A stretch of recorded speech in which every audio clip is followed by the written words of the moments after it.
আসসালামু আলাইকুম। আপনারা যারা কাঞ্জি প্র্যাকটিস করতে চাচ্ছেন তারা চাইলে এভাবে একবার চেষ্টা করে দেখতে পারেন। একটি প্যাসেজে কাঞ্জি দেওয়া থাকবে এবং এর রিডিং গুলো আপনারা নিচে রাখতে পারেন। যদি কোনোটা ভুল হয় সেই ক্ষেত্রে নিচে থেকে দেখে উচ্চারণ করে নিতে পারবেন।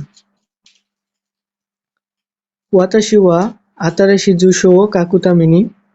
আমি নতুন একটি ঠিকানা লেখার জন্য জীবন্য সুন্দেইরু নিজের বসবাস করা বাসো ও কানগায়ে মাস্তা জায়গার কথা চিন্তা করেছিলাম।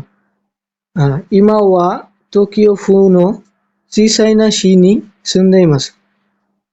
এখন টোকিওর ছোট একটি শহরে বাস করি। সোনোশি ওয়া তোনারি নো কেনকারা, সেই শহরে পাশের জেলা থেকে আসা। কেনকারা কিতা হিতোগা ওই দেশ, পাশের প্রিফেকচার থেকে আসা লোকজন সংখ্যা বেশি। ওয়াতাশি নো ইয়ে ওয়া কুনো নাকানো শিজুকানা মাচি নি আরিমাসু। আমার বাড়ি হচ্ছে ওয়ার্ডের ভিতরে শান্ত একটা শহরে। সোনো চিকাকু নি মুরামো আরিমাসু। এর পাশে একটি গ্রামও আছে। এই যে নিচে সুন্দর মতো এগুলো অর্থ দেওয়া আছে।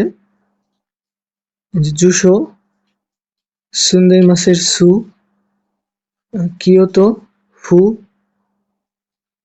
শি, কেন, কু, মাচি, মুরা।